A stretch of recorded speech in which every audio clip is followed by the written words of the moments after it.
কতটুকু হবে আমি জানি না, তবে আমাদের আন্তরিকতার ঘাটতি নেই এবং আমি আশা করি পুলিশ 100% আন্তরিক থাকবে, ব্যবসায়ী তারা আছেন তারা সহযোগিতা করবেন।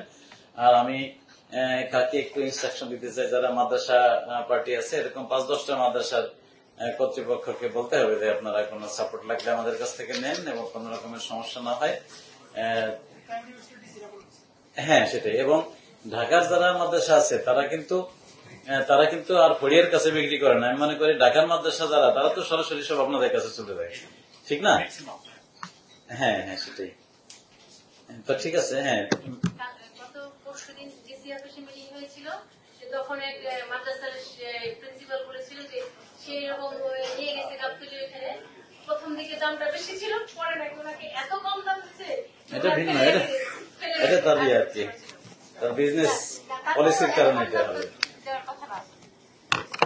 তো ঠিক আছে, আমার মনে হয় যে আর কিছু আছে না, আমরা সবাইকে ধন্যবাদ দিয়ে শেষ করতে পারি এবং সবাই যার যার দায়িত্বটা সঠিকভাবে করবেন। এটি আমাদের একটি জাতীয় সম্পদ, একটি রপ্তানিমুখী পণ্য আমাদের এটি যাতে সুন্দরভাবে সবকিছু হতে পারে সেজন্য সকলের আন্তরিকতা থাকবে, এটি আমি আশা করি। ব্যবসায়ী ব্যবসা করবেন, অন্যান্য যারা মাঝখানের ব্যবসায়ী আছেন, যাদের আমরা পড়িয়ে বলি বা মধ্যস্বত্বভোগী বলি, তাদের লাভ করার প্রবণতা থাকবে, এটি আমরা মনে করি। কিন্তু তারপরেও তাদের প্রতি আমার অনুরোধ যে তাদের ব্যবস্থাপনার জন্য সুষ্ঠু থাকে এবং কোন জায়গায় কাউকে ফাঁকি দেওয়ার মানসিকতা বা প্রতারণা করার মানসিকতা না থাকে, এতটুকু আহ্বান। এবং আমাদের পুলিশ সদস্যদের সকলের প্রতি আহ্বান যেন তারা যেন এই বিষয়টি আন্তরিকতার সাথে দেখেন এবং এইবার আমরা কোন অবস্থাতেই এটি নিয়ে কোন অব্যবস্থাপনার সংবাদ শুনতে চাই না। তো সেই আহ্বান রেখে সকলকে ধন্যবাদ জানিয়ে আমি শেষ করছি। মানে আপনি চামড়ার ব্যবস্থাপনা নিয়ে একটি সুন্দর সমন্বয় সভা করলেন, এজন্য অভিনন্দন। মূলত এক সপ্তাহের মতো প্রায় ছুটি পাচ্ছে, মানে অনেকেই ছুটি নিয়ে দিচ্ছেন, রাজধানী অনেকটা ফাঁকা থাকছে।